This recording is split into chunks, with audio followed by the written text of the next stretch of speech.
السلام عليكم ورحمة الله وبركاته. إن الحمد لله رب العالمين نحمده ونصلي على رسوله الكريم إلى يوم الدين أما بعد. فقد قال الله تعالى في القرآن الكريم والفرقان المجيد فأعوذ بالله من الشيطان الرجيم بسم الله الرحمن الرحيم. எல்லா புகழும் இறைவனுக்கே. அல்லாஹுடைய அன்பும் அருளும் எம்பெருமானார் ரசூலை கரீம் ஸல்லல்லாஹு அலைஹி வஸல்லம் அவர்கள் மீதும் நம் அனைவரின் மீதும் என்றென்றும் நின்று நிலவட்டுமாக. அல்லாஹுடைய கிருபையினால் அவனது அளப்பரிய நாட்டத்தினால் அல்லாஹுடைய இல்லமான இந்த மதரசாவில் நம் அனைவரையும் ஒன்று சேர்த்தது போல் இறையச்சமுடைய ஈமான் கொண்ட மக்களுக்காக அல்லாஹு தஆலா தயார் செய்து வைத்துள்ள அந்த சொர்க்கத்தில், குறிப்பாக ஜன்னத்துல் ஃபிர்தோஸ் என்கின்ற உயர்ந்த சொர்க்கத்திலும், குறிப்பாக கண்மை நாயகம் ஸல்லல்லாஹு அலைஹி வஸல்லம் அவர்களோடும் அவர்களுடைய தோழர்களோடும் பிரவேசிக்கக்கூடிய நன்மக்களாக வல்ல ரஹ்மான் நம் அனைவரையும் அருள் புரிவானாக. அல்ஹம்துலில்லாஹ். அல்லாஹுடைய கிருபையினால் ரமலானுடைய கடைசி இறுதி 10 நாட்களில் முதல் நாள்ல நம்ம இருக்கிறோம். முதல் ஜும்ஆவுல, இறுதி நாளில் முதல் ஜும்ஆவுல இருக்கிறோம். ரமலானுடைய 3வது ஜும்ஆவில் நாம் இருக்கிறோம். அல்ஹம்துலில்லாஹ். அல்லாஹும்ம லக்கல் ஹம்து வ லக்கல் ஷுக்ர். இனி வரக்கூடிய காலங்களிலும் இரவிலும் பகலிலும் அல்லாஹுக்காக இபாதத் செய்து ஹயாத்தாக்கக்கூடிய மக்களாக வல்ல ரஹ்மான் நம் அனைவரையும் ஆக்கி அருள் புரிவானாக. அல்ஹம்துலில்லாஹ். அல்லாஹு தஆலா இந்த மனித சமுதாயத்தை இறைவனை வணங்குவதற்காகத்தான் படைத்திருக்கிறேன் அப்படின்னு சொல்லிட்டு குர்ஆன்ல சொல்லி காட்டுவான். மனிதர்களையும் ஜின்களையும் என்னை வணங்குவதற்காகவே அன்றி வேறு எதற்கும் படைக்கவில்லை அப்படிங்கறத அல்லாஹு தஆலா சொல்லுவான். வணக்கம் என்பது இறைவனுக்காகத்தான். அப்படியான வணக்கம் செய்யக்கூடிய ஒரு களமாக இந்த துன்யா நமக்கு இருக்கிறது. இந்த துன்யாவில், இந்த உலகத்தில் எவ்வளவு நாம் இறைவனுக்காக அமல் செய்கிறோமோ அவ்வளவு ஆஹிராவில் நமக்கு சிறப்பான ஒரு வாழ்வு உண்டு அப்படிங்கிறது எல்லாருமே முழுமையாக நம்பிக்கொண்டிருக்கிறோம். அகீதா, அதுதான் உறுதியான கொள்கை. மரணத்திற்கு பின்னால் ஒரு வாழ்வு உண்டு. இப்ப இந்த துன்யாவில் இருக்கும் பொழுது இபாதத் ஒரு பக்கம் இருக்க, இறைவனுடைய சோதனைகள் அப்படின்னு சொல்லிட்டு இன்னொரு பக்கம் இருக்கு. இபாதத் அல்ஹம்துலில்லாஹ் நாம் முடிந்த அளவு நம்ம செய்து விடுவோம். ஆனால் இறைவனுடைய சோதனை வரும் பொழுதுதான் மனிதனுடைய உறுதியும் மனிதனுடைய ஈமானும் பலகீனப்பட்டு கொண்டிருக்கிறது. 2 விதமாக அல்லாஹ் தஆலா மனித சமுதாயத்தை சோதிக்கிறான். ஒன்று, அவனுக்கே அவனுடைய வாழ்வு சோதனையாக அமைகிறது. மனிதன் அவனுக்கே அவனுடைய வாழ்வு சோதனையாக அமைகிறது. 2வது, இறைவன் சோதனை கொடுத்து அவனை திருத்துவதற்கு முயற்சி செய்யக்கூடிய 2வது வழிகள் என்ன அப்படின்னா, மற்றவர்களுக்கு சோதனையை கொடுத்து இதை பார்த்து நீ திருந்திக்கொள், இப்படித்தான் நான் கொடுப்பேன் அப்படின்னு சொல்லிட்டு நம்மளை திருந்துவதற்கும் நமக்கு படிப்பினைக்காகவும் அல்லாஹு தஆலா பல சோதனைகளை கொடுத்து கொண்டுதான் இருக்கிறான். குர்ஆன்ல அல்லாஹு தஆலா நல்லவர்களுடைய வரலாறுகளை பார்த்து இப்படி நல்லவர்களாக நீ வாழ்ந்து கொள் என்று சொல்லி அல்லாஹு தஆலா நபிமார்களுடைய வரலாறுகளையும் அவுலியாக்கள் இறை நேசர்களுடைய வரலாறுகளையும் சில நல்லடியார்களுடைய வரலாறுகளையும் பதிவு செய்த அந்த ரப்புல் ஆலமீன் சில தீயவர்களுடைய வரலாறுகளை பார்த்து இவனை கொண்டு நீ எச்சரிக்கையாக இருந்து கொள் அப்படின்னு சொல்லிட்டு ஃபிரௌனுடைய வரலாறுகளையும் ஹாமான் காரூனுடைய வரலாறுகளையும் கொடுங்கோல் அரசர்களுடைய வரலாறுகளையும் ஆதிக்கம் செலுத்தி இந்த உலகத்தில் நிரந்தரமாக வாழ்வோம் என்று சொல்லி பதவிக்கும் பொருளாதாரத்திற்கும் ரபீனா பில்லாஹி ரப்பா வ பில் இஸ்லாமி தீனா வ பி முஹம்மதின் ஸல்லல்லாஹு அலைஹி வஸல்லம் நபிய்ய வ ரசூலா. இப்படி அல்லாஹு தஆலா குர்ஆனில் பல வரலாறுகளை நமக்கு படிப்பினைக்காக சொல்லியிருக்கிறார். அப்படி சோதனைகள் பிறர் மூலம் வரும் பொழுது நாம் எப்படியான படிப்பினை பெற வேண்டும் அப்படிங்கிறத நம்ம முதல்ல புரிஞ்சுக்கிறோம். இப்பொழுது இந்த காலத்தில் இப்போ நடக்கக்கூடிய சில விஷயங்களை நம்ம இன்ஷா அல்லாஹ் நம்ம பார்த்துட்டு தான் இருக்கிறோம். இணையதளத்துல பலஸ்தீன் மக்களுக்கு ஏற்படக்கூடிய சில துன்பங்களையும் துயரங்களையும் அவர்கள் ஒவ்வொரு நாளும் அனுபவிக்கக்கூடிய சோதனைகளையும் பார்த்து கொண்டுதான் இருக்கிறோம். நம்மால் பார்த்து என்ன செய்யறோம்? யா அல்லாஹ், எப்படியாவது ஒரே ஒரு இது நம்மளால துஆ செய்யறோம், அவங்களுக்காக துஆ செய்யறோம். யா அல்லாஹ், வருத்தப்படுறோம், துஆ செய்யறோம். நம்மளால இவ்வளவுதான் முடியுது, அவங்களுக்காக துஆ செய்வதுதான் முடியுது. சுப்ஹானல்லாஹ். ஆனா அந்த பலஸ்தீன் மக்களுடைய வாழ்வு எப்படி இருக்கிறது? அவர்களை பார்த்து நம்மளால சொல்லக்கூடிய சில வார்த்தைகள் என்ன அப்படின்னா, பலஸ்தீன் மக்களே நீங்கள் கவலைப்படாதீர்கள், அல்லாஹுடைய உதவி அருகில் இருக்கிறது. பலஸ்தீன் மக்களே நீங்கள் கவலைப்படாதீர்கள், உங்களுக்காக நாங்கள் துஆ செய்கிறோம். அவ்வளவுதான் நம்மளால நினைச்ச முடியும், சொல்ல முடியும். பலஸ்தீன் மக்களே நீங்கள் கவலைப்படாதீர்கள், நபிமார்கள் ஆண்ட பூமியில் நீங்கள் இருக்கிறீர்கள். பலஸ்தீன் மக்களே நீங்கள் கவலைப்படாதீர்கள், அல்லாஹுடைய உதவி மலக்குமார்களை கொண்டு உங்களுக்கு உதவி செய்வான். பலஸ்தீன் மக்களே நீங்கள் கவலைப்படாதீர்கள், பத்ர் போர்க்களத்தில் எதிரிகளுடைய எண்ணிக்கை அதிகமாக இருந்தாலும் முஸ்லிம்களுடைய எண்ணிக்கை குறைவாக இருந்தாலும் ஆனால் முஸ்லிம்களுக்குத்தான் அல்லாஹு தஆலா வெற்றியை கொடுத்தான். பலஸ்தீன் மக்களே, உங்களுடைய ஈமானுடைய உறுதியும் உங்களுடைய எண்ணிக்கை குறைவாக இருந்தாலும் உங்களுக்குத்தான் வெற்றி என்பதை நாங்கள் முழுமையாக நம்பிக்கொண்டிருக்கிறோம். அது மட்டுமல்ல, அதுதான் நிதர்சனமான உண்மை பலஸ்தீன் மக்களே, அதுதான் கியாமத் நாளின் அடையாளமாகவும் இருக்கிறது அப்படின்னு சொல்லிட்டு அவர்களுக்காக சில ஆறுதல் வார்த்தைகளைத்தான் நம்மளால் சொல்ல முடியும். சுப்ஹானல்லாஹ். அல்லாஹ் குர்ஆன்ல யூதர்களை குறித்து பல வசை சொற்களை சொல்லிக் கொடுக்கிறார். யூதர்களை குறித்து யூதர்களுடைய முழுமையான அப்பட்டமான ஒரு கெட்ட குணங்களை அல்லாஹ் குர்ஆனில் பதிவிறக்கம் செய்கிறார். யூதர்கள் நபிமார்களை கொலை செய்த பெரும் கயவர்களின் கூட்டம். யூதர்கள் நபிமார்களை அநியாயமாக நிறைய பேரை கொலை செஞ்சிருக்கிறாங்க. அது மட்டுமல்ல, யூதர்கள் பார்த்தீங்கன்னா வேதங்களை மாற்றக்கூடிய, முழுமையாக மாற்றி வேதங்களை இல்லாமல் ஆக்கக்கூடிய ஒரு பெரும் குழப்பவாதிகளாக இருந்தவர்கள் யூதர்கள். அது மட்டுமல்ல, யூதர்கள் வட்டி என்கின்ற ரிபாவில் தான் அவர்களுடைய பொருளாதாரம், அவர்களுடைய ஆடை, அவர்களுடைய இருப்பிடம், அவர்களுடைய வாழ்வாதாரம் எல்லாமே வட்டி என்கின்ற இறைவனால் சபிக்கப்பட்ட ஒரு பொருளாதாரத்தை கொண்டுதான் அவர்கள் வாழ்ந்து கொண்டிருக்கிறார்கள். இதெல்லாம் குர்ஆன்ல அல்லாஹ் யூதர்களுடைய குணங்களாக சொல்றான். இன்னும் என்ன சொல்வாங்க தெரியுமா? யூதர்கள் என்ன சொல்வாங்கன்னா, அல்லாஹ் அதையும் சொல்றான், யூதர்களை தவிர யாரும் சொர்க்கம் செல்ல முடியாதான். அவங்க சொல்லக்கூடிய வார்த்தை குர்ஆன்ல அவங்க சொல்லிக்கிடுவாங்க, யூதர்களை தவிர நாங்கள் தான் சொர்க்கத்தில் முன்னுரிமை பெற்றவர்கள் என்று யூதர்கள் தன்னைத்தானே சொல்லிக் கொள்வார்கள். யூதர்கள் சொல்வார்கள், எங்களை அல்லாஹு தஆலா சில சொற்ப காலங்கள் கைவிட்டு எண்ணும் அளவிற்குத்தான் வேதனை செய்வான், நாங்கள் அல்லாஹ்விற்கு நெருக்கமானவர்கள் என்று சொல்லி அவர்களுடைய குணங்களையும் அல்லாஹு தஆலா சொல்லி காட்டுகிறான். அவர்களுடைய எதிர்காலத்துல மறுமையில நாங்க இப்படிதான் இருப்போம் அப்படின்னு சொல்லிட்டு என்னமோ அல்லாஹ் எழுதி கொடுத்தது போல என்ன செய்வார்கள், அவர்கள் சொல்லிக் கொண்டிருக்கிறார்கள் அப்படின்னு சொல்லி அல்லாஹு தஆலா குர்ஆன்ல சொல்லி காட்டுகிறான். சுப்ஹானல்லாஹ். நூற்றுக்கணக்கான ஆயிரக்கணக்கான பலஸ்தீன் மக்களை கொன்று குவித்துக் கொண்டிருக்கக்கூடிய அந்த யூதர்களுடைய நிலைமைகளை அல்லாஹு தஆலா ஒரு நாள் கண்டிப்பாக மாற்றுவான். அந்த யூதர்களை தோற்கடிப்பான் அப்படிங்கிறதுல எந்த ஒரு சந்தேகமும் கிடையாது. அது மட்டுமல்ல, அதுல அந்த யூதர்கள் முழுக்க யாரை ரொம்ப ஃபோக்கஸ் பண்ணி ரொம்ப அதிகமா கொலை செய்றாங்க அப்படின்னா சிறுவர்களைத்தான், குழந்தைகளை, ரொம்ப சின்னஞ்சிறு பச்சில அந்த மழலைகளைத்தான் அந்த யூதர்கள் கொலை செஞ்சு கொண்டிருக்கிறாங்க. ஏன் தெரியுமா? யூதர்கள் ஃபிரௌனை விட மோசமானவர்கள். ஃபிரௌன் என்ன செஞ்சா தெரியுமா? அவனாலும் பெண் பிள்ளைகளை உயிரோட வைத்து ஆண் பிள்ளைகளை கொலை செய்தான். அந்த முட்டாள் பெண் பிள்ளைகளை உயிரோட வச்சு ஆண் பிள்ளைகளை கொலை செஞ்சான். ஏன் அப்படின்னா 3 காரணங்கள். அந்த யுதப்பிஹூன அபுனாஅக்கும் வயஸ்தஹயூன நிசாஅக்கும் அப்படின்னு சொல்லி அந்த வசனத்திற்கு கீழே அறிஞர்கள் நமக்கு விளக்கம் எழுதி கொடுப்பாங்க. எதற்காக ஃபிரௌன் ஆண் பிள்ளையை மட்டும் கொலை செய்ய சொல்றா அப்படின்னு சொன்னா 3 காரணம். ஒன்று என்ன, அடுத்த ஜெனரேஷன் உருவாக்க கூடாது என்பது ஒன்று. 2வது என்ன அப்படின்னா, நமக்கு எதிராக எந்த ஒரு ஆண் ஆதிக்கமும் என்ன செஞ்சிடக்கூடாது, வந்துடக்கூடாது. 3வது, ஆண்களே இல்லாத சமுதாயத்தை உருவாக்கி விட்டால் பெண்களை எப்படி வேண்டுமானாலும் சூறையாடி கொள்ளலாம்.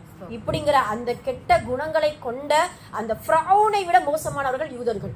ஏன் அப்படின்னா, சிறு பிள்ளைகள் என்று பார்க்காமல் ஆண் பிள்ளை பொம்பளை பிள்ளை அப்படின்ட்டு எதுவுமே பார்க்காம கொன்று குவிக்கக்கூடிய ஒரு பெரும் மோசமான ஒரு கொடுங்கோல் ஆட்சி தான் இஸ்ரேல் என்று சொல்லக்கூடிய அந்த ஆட்சியாளர்கள். அது மட்டுமல்ல, அந்த காலத்துல அறியாமை காலத்துல பெண் பிள்ளைகளை புதைத்து கொலை செஞ்சிட்டு இருந்தாங்க. அவர்களை விட மோசமானவர்களும் இந்த யூதர்கள் தான். மகாதல்லா, அல்லாஹ் பாதுகாக்கணும். இது பாருங்களேன், அந்த அறியாமை காலத்துல என்ன செய்வாங்க அப்படின்னா, பிரசவிக்கக்கூடிய அந்த பிரசவம் பார்க்கக்கூடிய ஒரு பெண்ணை கூட வச்சிருப்பாங்க. அந்த பெண் என்ன செய்வாங்க, அந்த கர்ப்பிணியாக இருக்கக்கூடிய அந்த பெண்ணுக்கு பிரசவம் பார்த்து கொண்டு இருக்க பக்கத்துல குழி தோண்டக்கூடிய ஒரு மனிதர் என்ன செய்வாரா இருப்பார். அந்த வயிற்றிலிருந்து வந்தது பெண் குழந்தையாக இருந்தால் அப்படியே மண்ணை போட்டு மூடி விட்டு வந்து விடுவார்கள். என்ன காரணம் அப்படின்னா, அவங்க அல்லாஹ் தஆலா அதுக்கான குர்ஆன்ல காரணம் சொல்றான்.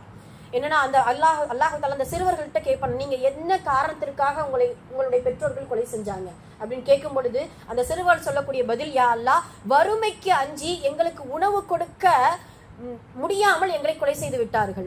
ஒரு காரணம் சொல்லுவாங்க.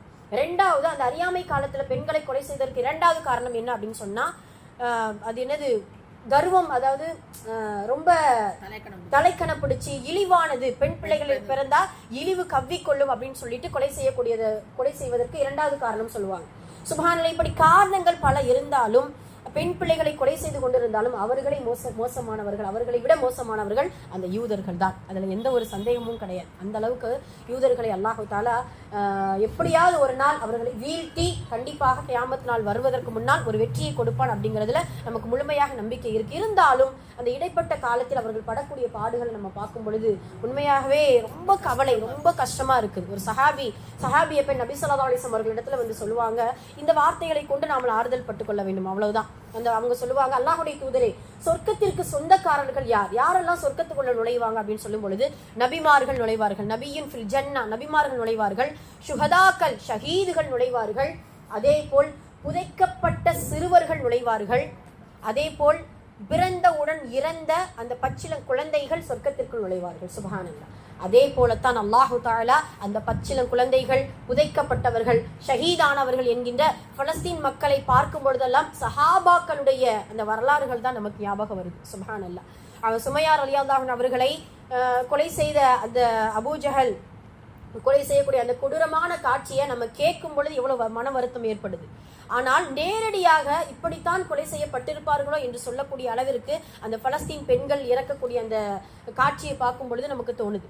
அது மட்டுமல்ல, யாசிர் இரண்டாக உடல்கள் பிரிக்கப்பட்டு அவர்கள் ஷஹீதாகக்கூடிய நிலைமைகள் பார்க்கும் பொழுது இடர்பாடிற்குள் அந்த கட்டிட இடர்பாடிற்குள் இருந்து கொண்டு கைகள் தனியாக, கால்கள் தனியாக, தலைகள் இல்லாத உடல்களாக அந்த பலஸ்தீன் மக்களை பார்க்கும் பொழுதெல்லாம் ஓ இப்படிதான் சஹாபாக்கள் ஷஹீதா இருப்பார்களோ இஸ்லாமிய மார்க்கத்திற்காக என்று சொல்லி அவர்களை பார்க்கும் பொழுதெல்லாம் நேரடியாக அல்லாஹ் தஆலா நமக்கு காணக்கூடிய பாக்கியத்தை கொடுக்கிறான். சுப்ஹானல்லாஹ். இப்படி ஒவ்வொரு அவர்களுடைய மரணத்தை குறித்தும் நம்ம வந்து பார்க்கும் பொழுதும் கேட்கும் பொழுது ரொம்ப கவலையாக இருக்குது. மனம் உள்ளம் அவ்வளவு கவலைப்படுது. அதுல இந்த சிறுவர்கள் என்று சொல்லும் பொழுது சில காட்சிகள் இணையதளத்துல பிரபலமா வரக்கூடிய காட்சி. ஒரு பெரியவர் வந்து அந்த சிறுவன்கிட்ட வந்து கேட்கிறாங்க, எங்க ஊருக்கு வந்துருங்களேன், ஏன் இவ்வளவு கஷ்டப்படுறீங்க, எங்க நாட்டுக்கு வந்துருங்க அப்படின்னு சொல்லும் பொழுது அந்த சிறுவன் சுப்ஹானல்லாஹ் அல்லாஹு தஆலா எவ்வளவு ஈமான்ல உறுதியை கொடுத்திருக்கான் பாருங்களேன். உங்கள் ஊருக்கு வந்தால் ஷஹீத் என்கின்ற அந்தஸ்து எங்களுக்கு கிடைக்குமா? என்ன கேள்வி! உங்களுடைய ஊருக்கு வந்தால் ஷஹீத் என்கின்ற அந்தஸ்து எங்களுக்கு கிடைக்குமா? ஆனால் பலஸ்தீனுக்குள் இருந்தால்தான் நாங்கள் ஷஹீத் என்கின்ற அந்தஸ்து எங்களுக்கு கிடைக்கும். அல்லாஹு அக்பர், அல்லாஹு அக்பர், சுப்ஹானல்லாஹ். அந்த சிறுவனுடைய ஈமானிய உரம், ஈமானிய உறுதி, சுப்ஹானல்லாஹ். அது மட்டுமல்ல, இன்னொரு வீடியோ கூட நீங்க பார்த்திருக்கலாம். ஒரு அரியா சிறுவம், ஒரு 4 வயசு பிள்ளை, ஒரு குழந்தை, 4 வயசு குழந்தை வீட்டுக்குள்ள பெட்ல படுத்து இருக்குது. குண்டு முழக்கங்கள், அதாவது வானலோக தாக்குதல் நடந்து கொண்டு இருக்குது. அந்த சப்தம் பாத்தீங்கன்னா பயங்கரமான சப்தம். அவங்க வாப்பா என்ன செய்யறா, அந்த புள்ள மேல அப்படியே வீடியோ எடுத்துட்டு அந்த புள்ள மேல அப்படியே எதுவும் வந்து விழுந்துருமோ அப்படின்னு சொல்லிட்டு, வீட்டுக்குள்ளதான் விழுந்துருமோ அப்படின்னு சொல்லிட்டு அப்படியே பயந்து கொண்டு நடுங்கி கொண்டு இருக்கும் பொழுது அந்த பிள்ளைக்கு என்ன நடக்குது, என்ன சப்தம் என்று தெரியாம கூட என்ன செய்யறாங்க, சுப்ஹானல்லாஹ், அந்த பிள்ளைகள் இருந்து கொண்டு இருக்கு. அப்படியே அந்த சப்தத்துக்கு ஒரு சிரிப்பு. அந்த பிள்ளை, அரியா பிள்ளை, அந்த சப்தத்துக்கு என்ன நடக்குது, அடுத்த நேரம் என்ன நடக்க போகுது என்பதை தெரியாதது கூட அந்த பிள்ளைகள் இருக்கக்கூடிய நிலைமையை நம்ம பார்த்து கொண்டிருக்கோம். இன்னைக்கெல்லாம் நம்ம பிள்ளைங்க ஒரு சின்ன காய்ச்சல், சின்ன ஒரு வேதனை பட்டுருச்சு அப்படின்னா நம்ம எப்படி துடித்து போறோம். ஆனா அந்த வாப்பா, அவங்களுடைய உமாவுக்கு, நம்ம இரவுல நம்ம பிள்ளைகளோட தூங்குறோம், பகல்ல நம்மளுடைய பிள்ளைகள் இருக்குமா இல்ல நாம உயிரோட இருப்போமா என்று சொல்லி அவர்களுக்கு சந்தேகத்திற்குள்ளாக்கப்பட்ட இரவுகளாக கழிக்கக்கூடிய நாள் தான் ஒவ்வொரு நாளும் கடந்து கொண்டிருக்கிறது. அது மட்டுமல்ல, இன்னொரு வீடியோ கூட நீங்க பார்த்திருக்கலாம். ஒரு குழந்தை, எல்லாமே குழந்தைகள் தான் அதிகமா, அதை பார்க்கும்போது ரொம்ப மனசு வேதனையா இருக்குது.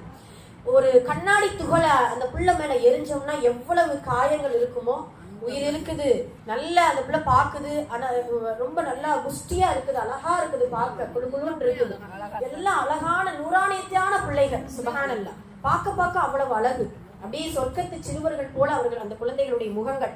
அப்ப அவ்வளவு ஃபுல்லா தெரிச்சு பாத்தீங்கன்னா ஃபுல்லா ரத்தம்.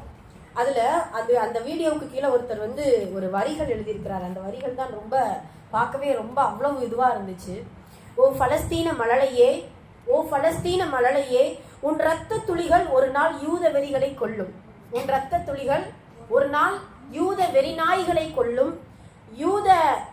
உனது வழிகள் எங்கள் இதயங்களை நொறுக்குகிறது. உனது வழிகள் எனது இதயங்களை நொறுக்குகிறது. உன் விழிகள் எங்களை கலங்க செய்கிறது. உன் விழிகள், ஏன்னா அந்த பிள்ளை என்ன நடக்குன்னு தெரியாம அப்படியே பதறுது. என்ன செய்து, நம்ம ஏன் உடம்புல இவ்வளவு காயம், ஏன் இவ்வளவு வேதனை அப்படின்னு சொல்லி பதறுது. சுப்ஹானல்லாஹ். உன் விழிகள் எங்களை கலங்க செய்கிறது. இறைவா, எங்கள் பலஸ்தீன பிஞ்சுகளை பாதுகாப்பாயாக அப்படின்னு சொல்லிட்டு அந்த வீடியோவுக்கு கீழே அந்த வரிகள் எழுதப்பட்டிருக்கு. சுப்ஹானல்லாஹ். அப்படித்தான் ஒன்றுமே தெரியாது. அதுலயும் பாத்தீங்கன்னா ஒரு பிள்ளைகிட்ட பேட்டி எடுக்கிறாங்க, என்னப்பா நீங்க சாப்பிடுறீங்க, உங்களுடைய உணவு தான் என்ன அப்படின்னு சொன்னா, ரமலான் மாதத்துல எங்களுக்கு அல்லாஹ் தஆலா இரவும் பகலும் நோன்பு நோக்கக்கூடிய பாக்கியத்தை கொடுத்திருக்கான். இரவும் பகலும் நோன்பு நோக்கக்கூடிய பாக்கியத்தை கொடுத்திருக்கான். எங்களுக்கான உணவு என்ன அப்படின்னு சொன்னா, எங்களுடைய அந்த கூட்டமைப்பு பைத்துல் மால்ல இருந்து உணவு வரும். பருப்பை தவிர வேற எதுவுமே எங்களுக்கு உணவாக கொடுக்கறது கிடையாது. ஆனா எங்களுக்கு இறைச்சி சாப்பிடணும்னு ஆசையா இருக்குது, எங்களுக்கு இறைச்சி சாப்பிடணும்னு ஆசையா இருக்குது. ஆனா பருப்பை தவிர உணவு கிடையாது. சில நேரம் அது கூட எங்களுக்கு கிடையாது. ஏன்னா பற்றாக்குறையினால அடிச்சு அந்த வாங்கக்கூடிய காட்சியை பாத்தீங்களா, அப்படியே அடிச்சு பிடிச்சு அந்த உணவை வாங்கி அவங்க கொண்டு போய் சேர்க்கக்குள்ளே சுப்ஹானல்லாஹ். அப்படி பற்றாக்குறைகள்ல நாங்க இருக்கிறோம். சில நேரம் தண்ணீர் இல்லை, சில நேரம் கரண்ட் இருக்காது. இப்படிதான் எங்களுடைய வாழ்க்கை கலந்து கொண்டு இருக்கிறது அப்படின்னு சொல்லிட்டு அந்த சிறுவன் பேட்டி கொடுக்கிறான். சுப்ஹானல்லாஹ். சில பொழுதுல அந்த ஜனாசா அடக்கம் செய்யறதுக்கு எல்லாம் அந்த டாக்டர் பாத்தீங்கன்னா மருத்துவமனையில டாக்டர்ஸே பதிவு செய்யறாங்க. என்னன்னா எங்களுக்கு போதிய மருத்துவம் செய்ய எந்த ஒரு மருந்துகளும் இல்ல. அந்த வேதனையினாலே சில பேர் வஃபாத் ஆகுறாங்க. அந்த ஜனாசாவை பாக்குறதுக்கு சிறு பிள்ளைகள் முந்தி எடுத்துக்கொண்டு, என்னுடைய வாப்பா இந்த கூட்டத்துல இருப்பாங்களோ, என்னுடைய உம்மா இந்த கூட்டத்துல இருப்பாங்களோ, பெற்றோர்கள் வர்றாங்க, என் பிள்ளைங்களை காணுமே, என் பிள்ளைங்க ஜனாசாவா இந்த கூட்டத்துக்குள்ள இருக்கிறாங்களோ அப்படின்னு சொல்லிட்டு முந்தி எடுத்துக்கொண்டு ஜனாசாவை திறந்து திறந்து திறந்து பார்க்கும் பொழுதெல்லாம், இது என்னுடைய பிள்ளை, என்னுடைய அம்மாவா இருந்துடக்கூடாது, என்னுடைய வாப்பாவா இருந்துடக்கூடாது, எப்படியாவது இந்த இடர்பாடுக்குள்ள சிக்கி கொஞ்சம் காயத்தோடு எங்களை பாத்திர மாட்டாங்களா, எங்களை அடிக்கிற மாட்டாங்களா அப்படின்னு சொல்லிட்டு அந்த பிள்ளைகளுடைய கதறல், அந்த பெற்றோர்களுடைய ஏக்கம். சுப்ஹானல்லாஹ். இதையெல்லாம் பார்க்கும் பொழுது உள்ளம் அவ்வளவு ரணம், உள்ளம் அவ்வளவு கனத்தோடு அந்த ஒவ்வொரு வீடியோவையும் கடந்து கொண்டு இருக்கிறோம். இப்ப நம்ம ஒரே கேள்விதான், யா அல்லாஹ் எப்போ உன்னுடைய உதவி வரும், எப்போ உன்னுடைய உதவி வரும், உன்னுடைய உதவி அருகில் இருக்குதுன்னு நீ சொல்றியே, என்னுடைய உதவி அருகில் இருக்குன்னு நீ சொல்றியே, எப்போ அவர்களுடைய உதவி வரும்? பார்க்கக்கூடிய எங்களுக்கே தாங்க முடியலையே, அனுபவிக்கக்கூடிய அவர்களுடைய உணர்வு, ஒவ்வொரு நாளும் அவர்களுடைய நாட்கள் எப்படி கடந்து கொண்டிருக்கிறது. அந்த இஸ்ரேல் மக்கள், அந்த எதிரிகள், அந்த படை வீரர்கள், அந்த படையினர்கள் சத்தியத்தை முறித்து, ஒப்பந்தத்தை முறித்து, உடன்படிக்கை முறித்து, ஏன்னா போர் செய்ய மாட்டோம் ஒப்பந்தம் கொடுத்திருக்கான், இருந்தால் என்ன செய்யறான், ஒப்பந்தத்தை முறிச்சு எப்படியாவது இவர்களை வீழ்த்தணும், ஒண்ணுமே இல்லாம ஆக்கணும் அப்படின்னு சொல்லிட்டு ஒப்பந்தத்தை முறித்தால் எவ்வளவு தண்டனையை குர்ஆன்ல எத்தனையோ எதிரிகளுக்கு நீ கொடுத்து கொண்டு இருக்கிற. ஆனா இவர்களுக்கு எப்பொழுது நீ கொடுப்பாய், இவர்களை எப்படி நீ பலஸ்தீன் மக்களை எப்பொழுது நீ காப்பாற்றுவாய் அப்படின்னு சொல்லிட்டு அல்லாஹ்விடத்துல ஒவ்வொரு நாளும் ஒவ்வொரு நேரமும் அவர்களுடைய நிகழ்வுகளை பார்க்கும் பொழுது நம்மளுடைய உள்ளம் ஏக்கத்தோடு இறைவனை கையேந்த வேண்டும். இன்ஷா அல்லாஹ் அல்லாஹ்விடத்துல அதிகமா அவர்களுக்காக துஆ செய்ய வேண்டும். அது மட்டுமல்ல, அந்த பலஸ்தீன் மக்கள் எப்படியாவது அவங்க எத்தனை முறை எவ்வளவு பேரை கொலை செஞ்சாலும் 10 பேர் பலஸ்தீன் மக்களாக இருந்தாலும் கண்டிப்பாக வெற்றி நிச்சயம், அதுல எந்த சந்தேகமும் கிடையாது. அல்லாஹு தஆலா பலஸ்தீன் மக்களுடைய அந்த சிறப்புகளை சொல்லுவான். ஒரு காலம் வரும், ஒரு கூட்டம் இருக்கும், ஈமானில் அவ்வளவு உறுதியா இருப்பாங்க. ஆனா எதிரிகள் அவர்களை வீழ்த்த நினைப்பார்கள், ஆனால் அவர்கள் வீழ மாட்டார்கள். அவர்கள் யார்? அல்லாஹ்வுடைய தூதரே, அவர்கள் தான் பைத்துல் முகத்தஸில் வசிக்கக்கூடியவர்களும் அதை சுற்றி உள்ள மக்களும். சுப்ஹானல்லாஹ். அல்லாஹ்வுடைய தூதர் சொல்லக்கூடிய வார்த்தை உண்மையாகவே அதுதான். ஈமான்ல அவ்வளவு உறுதி, அவ்வளவு ஒரு திடம். சுப்ஹானல்லாஹ். அப்படி இருக்கும் பொழுது அவர்களுக்காக நம்ம இந்த இறுதி 10 அவங்களுக்கு நிறைய துஆ செய்யணும். அல்லாஹ் ரஹ்மான் அவர்களுக்கு எல்லா கயிறு பரக்கத்துகளையும் மலக்குமார்களை கொண்டு, அல்லாஹ்வுடைய படைகளில் ஏதாவது ஒரு படையை கொண்டு அல்லாஹு தஆலா அவர்களுக்கு உதவி செய்ய வேண்டும் அப்படின்னு சொல்லிட்டு இறைவனிடத்துல நிறைய பிரார்த்தனை செய்யக்கூடியவங்களா இருக்கணும் இன்ஷா அல்லாஹ். அது மட்டுமல்ல, அவர்களுக்கு ஒரு 4 பிரார்த்தனை இன்ஷா அல்லாஹ் குர்ஆன்ல ஹதீஸ்ல வரக்கூடிய முக்கியமான 4 பிரார்த்தனைகளை கொண்டு, துஆக்களை கொண்டு அவர்களுக்கு துஆ செய்யணும். ஒன்று, ஹஸ்புனல்லாஹ் வ நிஅமல் வக்கீல் வ நிஅமல் மௌலா வ நிஅமன் நஸீர். எல்லாருக்குமே அந்த துஆ தெரியும். யா அல்லாஹ், நீதான் எங்களுக்கு போதுமானவன், உன்னை தவிர உதவியாளனும் யாரும் கிடையாது, உன்னை தவிர பாதுகாவலனும் யாரும் கிடையாது, நீதான் சிறந்த பாதுகாவலன், நீதான் சிறந்த உதவியாளன் அப்படின்னு சொல்லிட்டு இந்த துஆவை எப்படி இப்ராஹிம் அலைஹிஸ்ஸலாம் அவர்களுடைய அந்த துஆவின் மூலம் நெருப்பு குண்டத்திலிருந்து இப்ராஹிம் அலைஹிஸ்ஸலாம் அவர்களை காப்பாற்றினானோ அல்லாஹ், அதே போல வான்வழி தாக்குதல், தரைவழி தாக்குதல், வெடிகுண்டு தாக்குதல், துப்பாக்கி சூட்டு தாக்குதல், இவைகளுக்கு மத்தியில் இருக்கக்கூடிய அந்த பலஸ்தீன் மக்களுக்கு அல்லாஹு தஆலா இந்த துஆவின் பரக்கத்தை கொண்டு இன்ஷா அல்லாஹ் உதவி செய்ய வேண்டும் என்று முதல் துஆ செய்ய வேண்டும். இரண்டாவது துவா ரப்பனா துவாவில் வரக்கூடியது. ரப்பனா அஃப்ரிக் அலைனா சுபுரா வ சப்பித் அக்தாமனா வன்சுர்னா அலல் கௌமில் காஃபிரீன். யா அல்லாஹ், எங்களுக்கு நீ பொறுமையை கொடு, எங்களுடைய பாதத்தை உறுதி செய், எதிரிகளுக்கு காஃபிர்களுக்கு எதிராக எங்களுக்கு உதவி செய். சுப்ஹானல்லாஹ், எங்களுடைய பாதம் உண்மையாகவே அந்த பலஸ்தீன் மக்களுடைய பாதம் அவ்வளவு உறுதியானது. ரப்பனா அஃப்ரிக் அலைனா சுபுரா வ சப்பித் அக்தாமனா வன்சுர்னா அலல் கௌமில் காஃபிரீன் அப்படின்னு சொல்லிட்டு இரண்டாவது துவா அவர்களுக்காக செய்யக்கூடியவங்களாக இருக்க வேண்டும். மூன்றாவது துவா மிக முக்கியமானது, வலிமை வாய்ந்தது, அபூதாவுல வரக்கூடிய அற்புதமான துவா. அல்லாஹும்ம இன்னா நஜ்அலுக ஃபீ நுஹூரிஹிம் வ நஊது பிக மின் ஷுரூரிஹிம் அப்படின்னு சொல்லிட்டு அந்த துவா. அல்லாஹும்ம இன்னா நஜ்அலுக ஃபீ நுஹூரிஹிம். யா அல்லாஹ், என்ன அற்புதமான ஒரு அர்த்தம் பாருங்க. யா அல்லாஹ், அவர்களுக்கு எதிரில் உன்னை நாங்கள் ஆக்குகிறோம். அந்த எதிரிகளுக்கு எதிரில உன்னை நான் ஆக்குறேன். யா அல்லாஹ், நீ என்ன செய்யணும்? நஊது பிக மின் ஷுரூரிஹி, அவர்களை ஒருவரை கூட விடாமல் அவர்களின் தீமைகளை விட்டு எங்களை நீ பாதுகாத்து விடு அப்படின்னு சொல்லிட்டு அந்த மக்களுக்காக இன்ஷா அல்லாஹ் துஆ செய்யணும். அல்லாஹும்ம இன்னா நஜ்அலுக ஃபீ நுஹூரிஹி வ நஊது பிக மின் ஷுரூரிஹி அப்படின்னு சொல்லிட்டு இன்ஷா அல்லாஹ் இந்த துஆவையும் அந்த பலஸ்தீன் மக்களுக்காக இன்ஷா அல்லாஹ் ஒவ்வொரு வக்து தொழுகையிலும் இரவு தொழுகையிலும் துஆ செய்யணும் இன்ஷா அல்லாஹ். அதே போல நான்காவது துஆ அல்லாஹும்ம, இது இன்ஷா அல்லாஹ் அடிக்கடி நம்ம செய்யறதும் தான். போன வருஷம்லாம் இதெல்லாம் நம்ம அடிக்கடி ஓதிட்டு இருந்தோம். இன்ஷா அல்லாஹ் இனியும் தொடர்படியா ஓத போறோம் இன்ஷா அல்லாஹ். அல்லாஹும்ம முன்ஸிலல் கிதாபி வ ஸரீஇல் ஹிசாபி யஹ்ஸிமல் அஹ்ஸாபி அல்லாஹும்ம அஹ்ஸில்ஹும் வ ஸல்ஸில்ஹும். அழகான வார்த்தை, சுப்ஹானல்லாஹ்.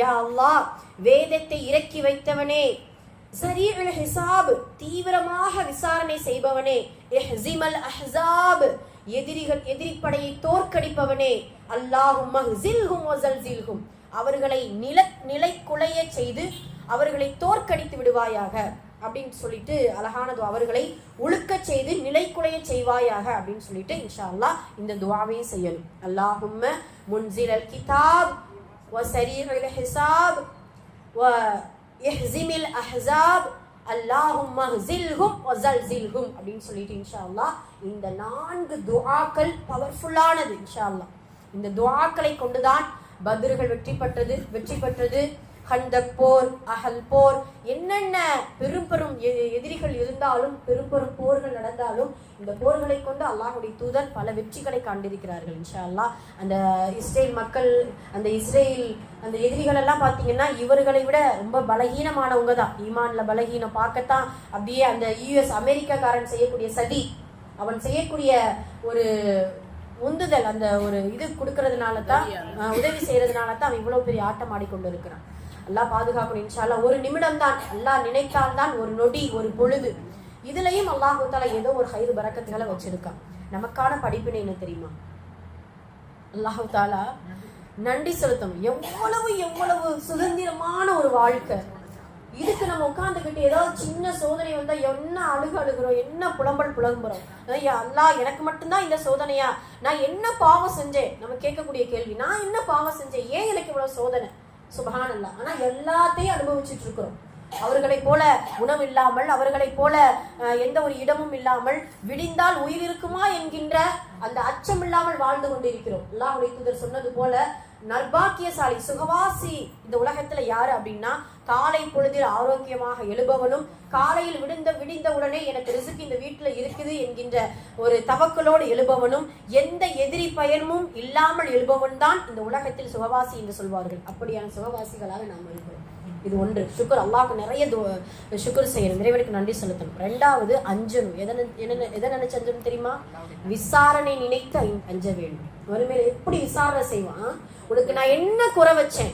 எல்லா நனவுகளையும் நியமத்துகளையும் அனுபவிச்சுட்டு வக்துகளை விடுதியா, தொழுகையை விடுதியா, என்னை மறக்கிறியா, அவ்வளவு இந்த உலகத்துல கர்வத்தோடு நடந்தியா, பொருளாதாரத்தை இந்த ஆகிராவை மறந்து தேடிக்கொண்டிருக்கிறியா, ஹலால் ஹராம பார்க்க மாட்டேங்க, உறவுகளை துண்டிக்கிற, எவ்வளவு சேட்டைகளை நீ செய்யற, உனக்கு நான் என்ன குறை வைத்தேன் என்று கேட்டால் அல்லாஹ்வுடைய விசாரணைக்கு முழுமையாக அஞ்சிதான் ஆகணும். என்ன பதில் சொல்ல போறோம்? ஆனால் அவங்க பலஸ்தீன் மக்கள் பதில் சொல்லிடுவாங்க, ஈஸியாக பதில் சொல்லிடுவாங்க. சுபஹான். அவங்களுக்கெல்லாம் உண்மையாக விசாரணையின்றி சொர்க்கம் என்று கூட ஆதரவு வைக்கலாம், அவ்வளவுதான்.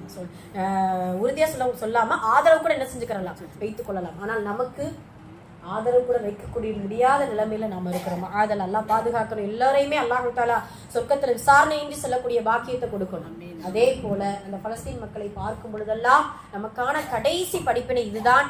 யா அல்லாஹ், திடீர் சோதனையிலிருந்தும் திடீர் மரணங்களிலிருந்தும் எதிரிகளின் தாக்குதலில் இருந்தும் கயவர்களுடைய அந்த பிடிகளில் இருந்தும் எங்களை நீ பாதுகாத்து விடு அப்படின்னு சொல்லிட்டு இறைவனிடத்தில் நிறைய துஆ செய்யக்கூடியவர்களாக இருக்க வேண்டும். வல்ல ரஹ்மான் இந்த பலஸ்தீன் மக்களுக்கும் அந்த மழலைகளுக்கும் பாதுகாப்பான ஒரு வாழ்க்கையையும் சுதந்திரமான ஒரு வாழ்க்கையையும் பலஸ்தீன் மண்ணில் நிம்மதியாக நிரந்தரமாக இருக்கக்கூடிய பாக்கியத்தையும் வல்ல ரஹ்மான் தந்தல் புரிவானாக.